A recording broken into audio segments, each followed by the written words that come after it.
What is up today, guys? Today we're going to be checking out and unboxing and reviewing the WACOM INTUOS Pro. INTUOS? INTUOS. INTUOS. INTUOS. Out to us? Behind to us? Beside to us? In to us.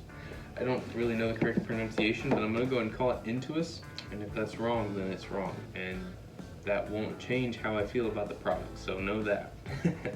Alright, so let's go ahead and get into this. Alrighty, so here we are. We've got the box. Let's go ahead and open it up. Now, if you've been with me for a while, you'll know that I've actually already opened this, but I've never actually used it. Just for your viewing pleasures, if you haven't seen my Full Sail launch box unboxing video, we're gonna go ahead and get into this. So here we are, we've uncovered it, and it looks the exact same. So, slide out. I think it slides out.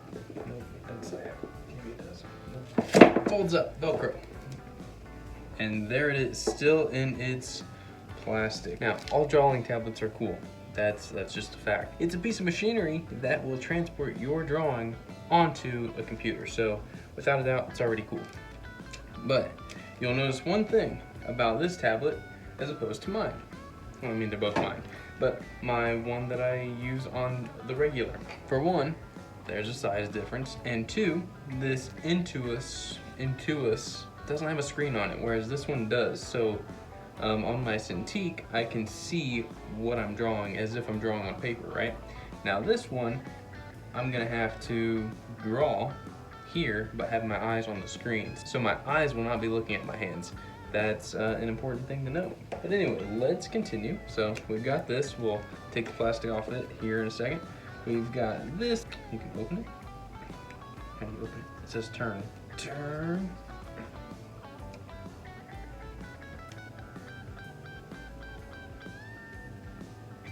Okay, so that's apparently how you take the nib off. Oh, frick, and it goes all the way through. Look at that. Yeah, it looks like you can open it somehow. Oh, frick, there we go. Yeah, oh, look at all these. 10 different nibs, and it's a very metal piece. Cool. Oh, and then I guess the one in the pen, so, 11 nibs. And then you can turn it over, and that's where you will stick the pen to hold it on the table. Here we have our color options: black, blue, green, and red. We can change out the color here on the end. Silver's already in it. And then our cord. Wait, that can't be the end. Is there stuff underneath? Nope, that's the end. There it is. No more. Alrighty, so here we are. We have the tablet. Let's go ahead and take the plastic off. Treat it like it's an iPhone. Here we go.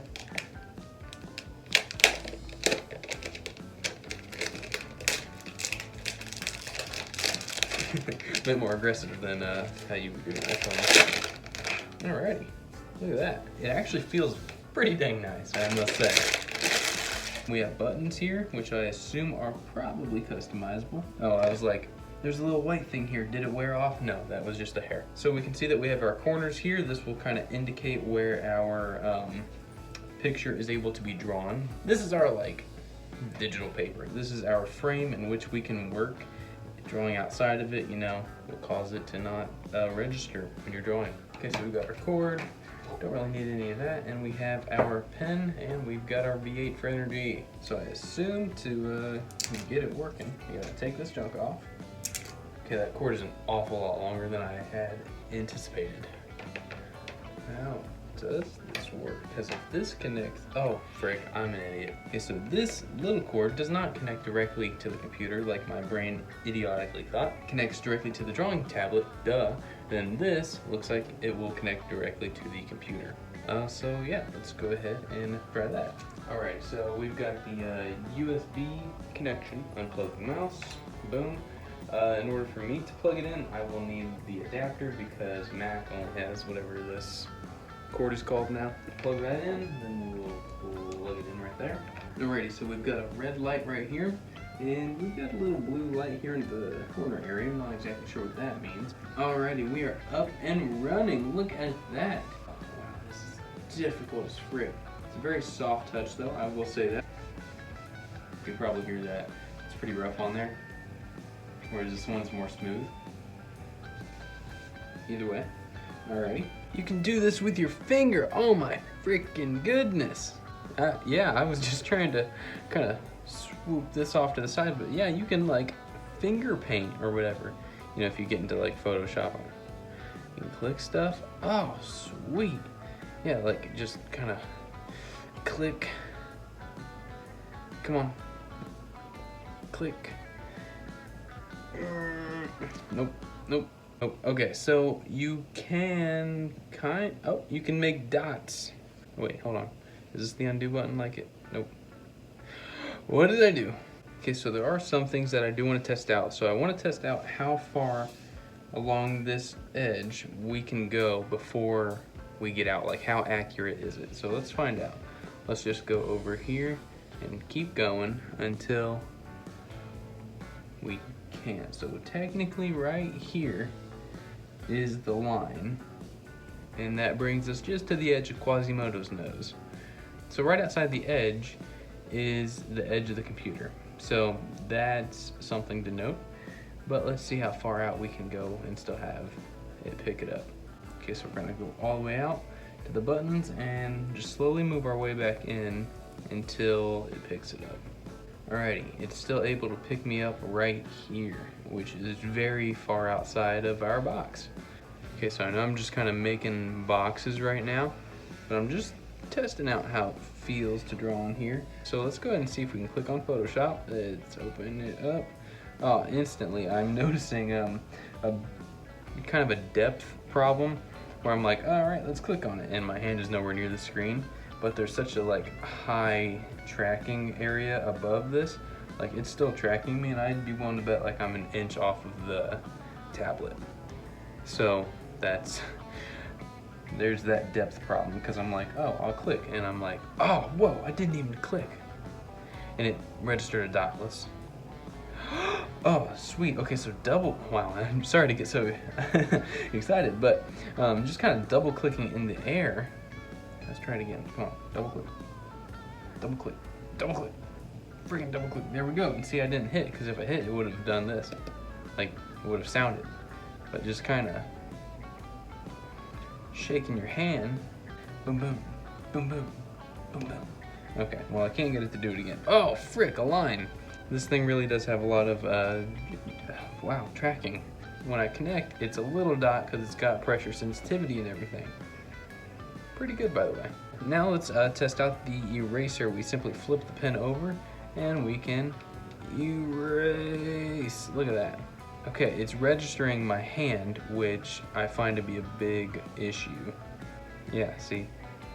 Because it's also touch. It doesn't look like you can draw with your finger. It just looks like you can make dots. Pointillism, yeah. But yeah, so the fact that it picks up the, I guess, heat from the hand, that's a bit of an issue for me. Even though I've got the glove, so what the frick. But that's okay. The pressure sensitivity works just fine. It almost looks like this little green guy is bleeding a little bit. Oh no, oh no. Or maybe he's not. Maybe it's just a party. I will say though, one thing I'm noticing is that the amount of tracking area that it has, both sideways and above, make it really friggin' difficult to determine depth. So like, I can be moving my hand around and I'm like, oh, right here is where I want to start my line. And then I'm like, oh, here I go, I'm gonna start it. And I realize my hand is like 2 inches off of the tablet. There it goes, picking up my wrist again. But my hand is like 2 inches off the tablet, and I'm like, ah, shoot, because it feels like it should be directly on it based on just watching the little circle move around on the screen. So I'm like, oh yeah, my hand's right there, and then I start moving my hand down, and it takes like a year to get to the tablet. Frick, stop it. What does this button do? What do you, oh. Okay, so this one brings up the WACOM stuff. Cool, what do you do? You tell me all of the settings. Precision mode, what does that exactly do? Ooh, okay, so precision mode, which is by default this third button here, makes it so that your entire tablet works within this little tiny square. It's kind of enlarging whatever's in that square so you can get finer details and stuff. You can have more control over your lines, I suppose. That's pretty cool. Okay, that's interesting. So the precision mode will form around wherever your cursor is at the moment. Interesting. So if we move it to the bottom right, there it is. So if we wanted to get really precise on our brush size, we can be like, ah yes, I want 153. Perfect. Now we're precise. That line is exactly what I wanted. What do you do? Oh, you're the display toggle. Not now. There's our zoom. Okay, it's like a little scroll wheel. Oh my goodness, that's cool. Ooh, I'm liking this. The Cintiq doesn't have that. Okay, I can get behind that. Okay, now what's this middle one do? The circle, brush size. Oh, what? Now that's cool as frick. Okay, so the middle button here is kind of like your, I don't know what you would even call that. Your master button. You start off on the zoom, so you know you're circling around the button here and you're zooming. Yeah, try not to get too dizzy. Merry Christmas. But if you click it, then you can go to circle layers. Now if you look over to the right, you can see that we're just kind of scrolling up and down on the layers. Sweet. If we click it again, we're down to the third one. Now if we circle this, if we just circle it with our finger, we can change our brush size. Holy frick. And if we click it one more time, rotate. Oh wow, we can rotate the canvas. Look at that. Now, what I'm curious is the following. These are very specific controls to Photoshop. So I'm wondering if the controls change based on whatever program you're currently on. So let's just what's another program I have? Let's go to iMovie. Yay. All right, so now we are officially in iMovie. Okay, no, okay. So yeah, it doesn't look like it is specific to the program. Those are just like Photoshop settings. That's what it's looking like anyway. Oh, and if you guys are wondering, you're like, whoa, I haven't seen this video. What is that? I do exclusive Patreon videos every Sunday night, and they're typically up either Sunday night or Monday sometime in the day. I answer your questions and just kind of talk to you guys. So if you're interested, there's Patreon for you. Okay, so let's go back to Photoshop. So those do look like they are Photoshop specific settings. However, I'm in Photoshop a lot, so that's actually pretty cool. All right, moving down, I was so friggin' impressed with that circle. What do we have here? What do you do? Oh, you do nothing. Oh wait, that's shift? Yeah, that's a shift button. Oh, okay, so I like you. You're a shift button, so you know typically when you're drawing in Photoshop and you hold shift, you have a straight line. Well, now you can just hold this button and you have a straight line. And I'm seeing that if you just kind of you don't fully press it, but if you put your finger on it, it'll tell you what it does. So this one is command. So what does command brush do? Ooh, command plus brush means that I can drag it around. Very nice. Alrighty, and you, good sir, are the option. So the option is the color picker in Photoshop. I did not know that, but I have to zoom in order to do that. So we'll pan and scroll. There we go, look at that. Alrighty, so at this point I will say that my expectations for this have been surpassed, I'll say that. But the only really good way I'll be able to tell is if I draw something and get the full experience, because right now I've just kind of been playing with it. I've been having fun, but I need to get the full experience in order to fully get it, you know what I mean? So I'm just gonna doodle something, and then I guess we'll end this with my final thoughts on the overall thing. Let's get into it.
After using this, here are my expectations going in, followed by my thoughts going out. Expectations going in. I'm not going to enjoy it as much as my Cintiq because of the lack of the screen. I will not like it because I have to look at a computer and draw like this, pretty much. That's my expectation. Now, after I started playing around with it some and learning what these cool buttons do, I like this system here with the little spinner circle. I really liked all of everything I was experiencing before I started drawing with it. And then going into the drawing, I thought I could get past, the every now and then it'll pick up the heat of my hand and create a dot. Or I thought I could get past, again, the heat of my hand on the screen caused it to rotate or zoom out or to just pan over somewhere. And again, maybe all of this is in the settings, but this is like default as it comes. No customizations added. That all made the drawing experience difficult. The pen to tablet is great. Sure, it's not as smooth as this nicer plastic, because it is what it is. It's a different plastic. This is a more rough plastic, but it's still cool. Pen is awesome. It's sturdy. I love the pen holder. That's awesome. And it comes with like 10 more little nibs or whatever. So overall, I liked all the bells and whistles. I like the buttons. I like the pen holder. I like the look and the feel of the tablet. I like that it doesn't have to be plugged into a wall. I like the additional space it tracks.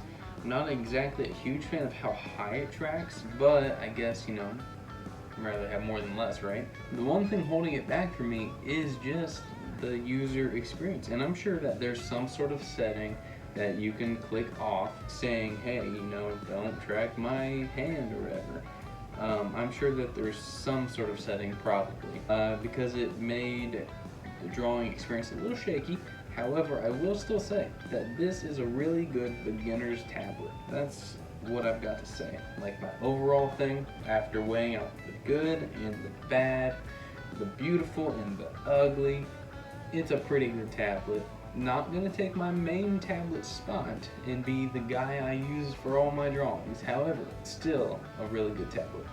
If you know an artist, if you are an artist and you're looking to get a tablet, or if you're looking to get a tablet for someone else, Christmas is just around the corner. So if you're out at like a Best Buy or something and you see one of these and you're like, I know they want to get into digital art, but like, is this a good one? Well, now you know it's a good one.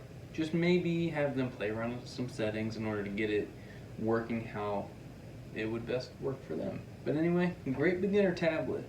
Not my main tablet though. So that's pretty much it for this one, guys. If you would please like, comment, share, subscribe, and I'll see you guys in my next video. See you guys later.